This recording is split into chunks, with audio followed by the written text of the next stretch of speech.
L'invité du jour, animé par Aurélie Véron.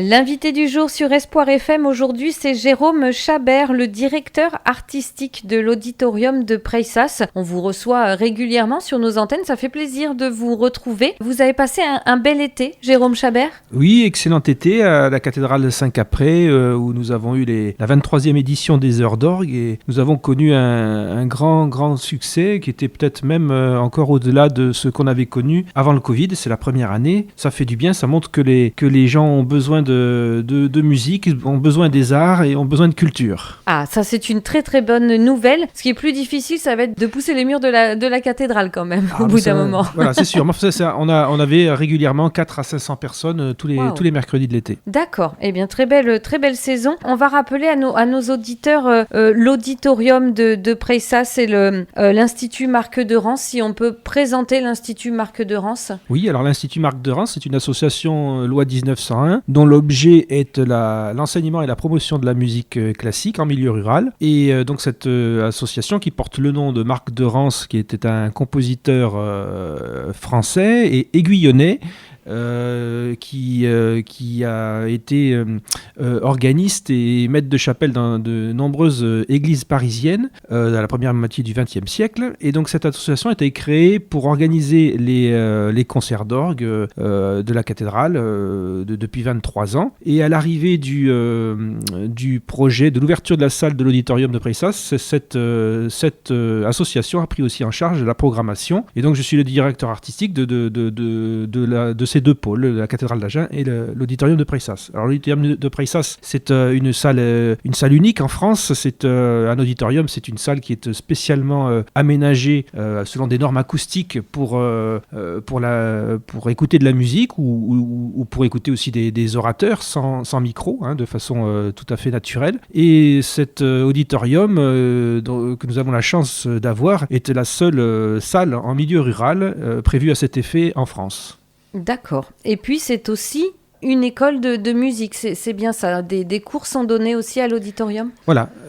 Dans l'auditorium, la salle de concert est aussi la salle de cours de nos élèves qui viennent apprendre le piano, l'orgue et le violon. Donc on a une soixantaine d'élèves de la communauté de communes d'Aiguillon-Preixas, mais aussi au-delà, qui viennent apprendre avec une pédagogie un petit peu particulière qui s'adapte à chacun. Voilà, c'est tous les enseignements sont personnalisés et nos enfants et adultes, puisque nos élèves vont de 4 ans jusqu'à plus de 80 ans, ont la chance de pouvoir fréquenter les concerts, 18 concerts par an. Si je peux me permettre, apprendre la musique à l'auditorium de Preixas, c'est un peu comme apprendre à conduire dans une voiture de luxe alors, non ?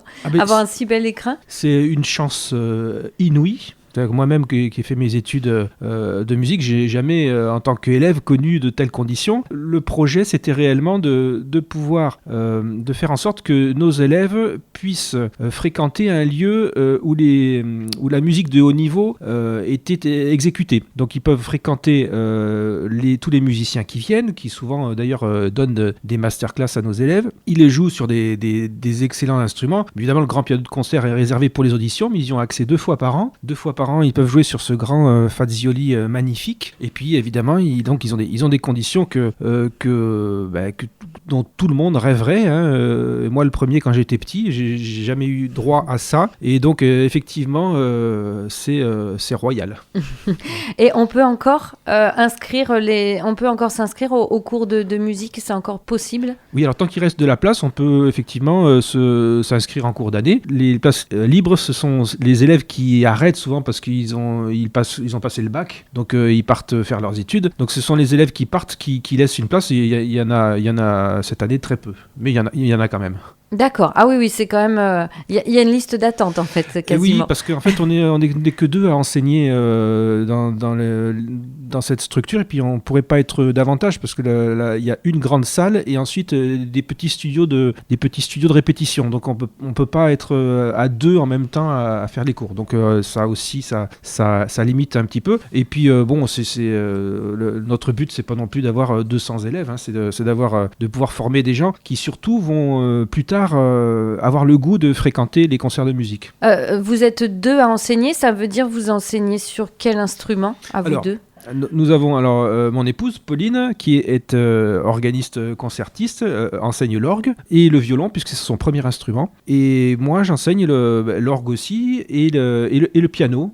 Donc le piano, on a des instruments, on a un piano quart de queue qui sert pour les cours et puis 3 pianos droits qui servent pour les studios de répétition pour nos élèves qui n'auraient pas encore d'instruments chez eux. Ils peuvent venir aux heures d'ouverture de l'auditorium s'entraîner quand ils veulent. Voilà. D'accord. Eh bien merci pour ces précisions.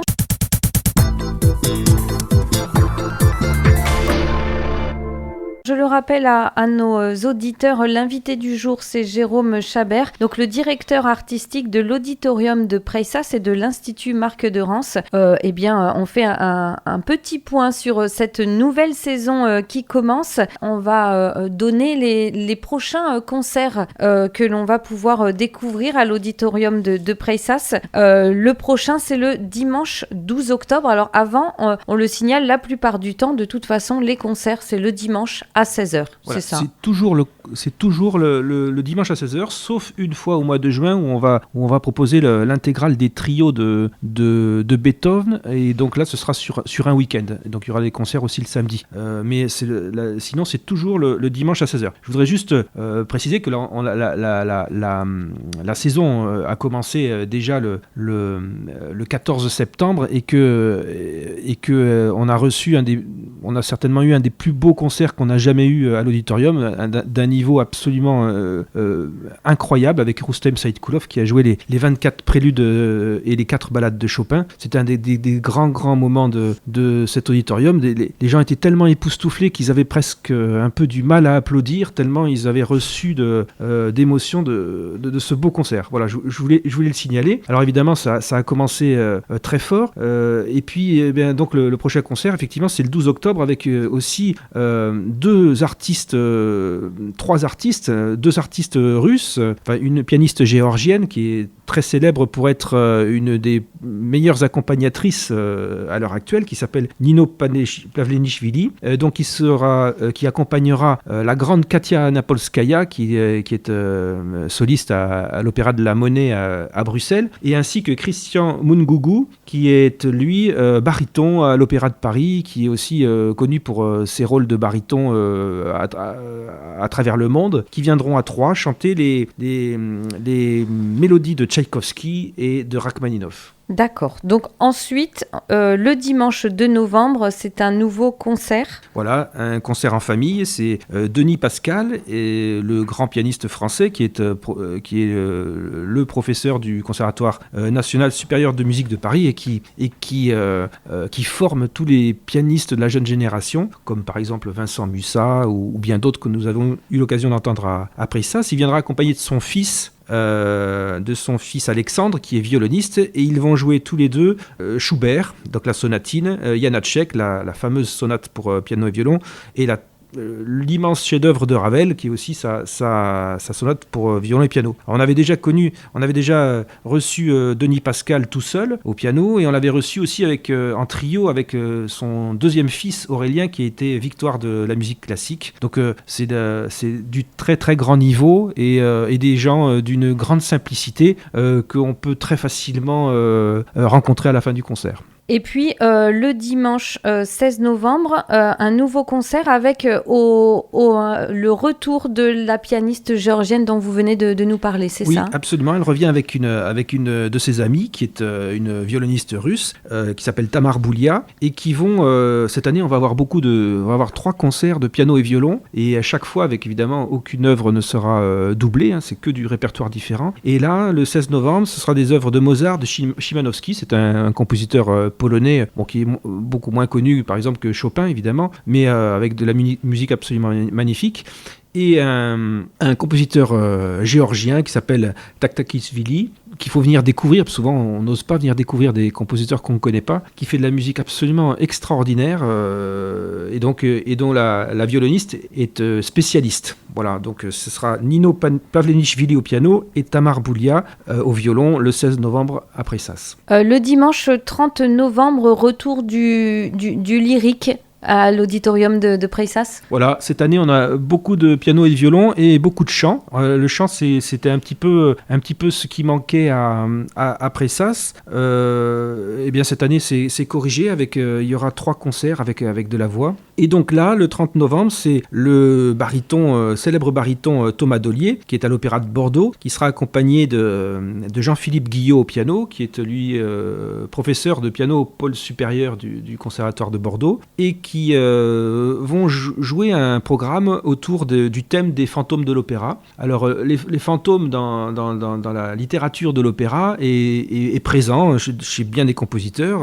Haydn, Schubert, Schumann, Mendelssohn, et donc c'est pas un spectacle, c'est réellement un concert, mais sur ce thème. Alors j'ai vu ce concert qui a été créé l'année dernière au Grand Théâtre de Bordeaux. C'est sublime et ça mêle autant de poésie, de brio que d'humour aussi. C'est formidable pour venir découvrir le répertoire du chant, le répertoire d'opéra, accompagné par un pianiste magnifique.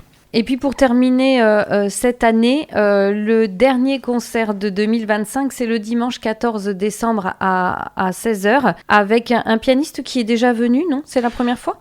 Oh non, il est venu souvent. Alors c'est Oui. David Bismuth. David Bismuth, c'est un grand pianiste français qui vient souvent parce que c'est un ami de très longue date. Depuis plus de 30 ans, nous avons fait nos études ensemble. Nous avons été tous les deux élèves chez la grande Monique Deschaussés. Et donc du coup, cette amitié se traduit par sa présence régulière chez nous à Pressas. Et il viendra accompagné de la violoniste qui est la plus en vue en ce moment en France et qui s'appelle Fanny Clamagiran, une pianiste absolument exceptionnelle et qui elle était en classe avec mon épouse pendant ses années lycée. Voilà, donc tous les deux vont jouer Mozart, la grande sonate de Debussy, on aura eu Ravel quelques jours avant, et puis la très grande sonate, peut-être la plus difficile de Beethoven. Beethoven a composé 10 sonates pour piano et violon, ce sera la 9e que l'on appelle la sonate à Kreutzer, donc un très grand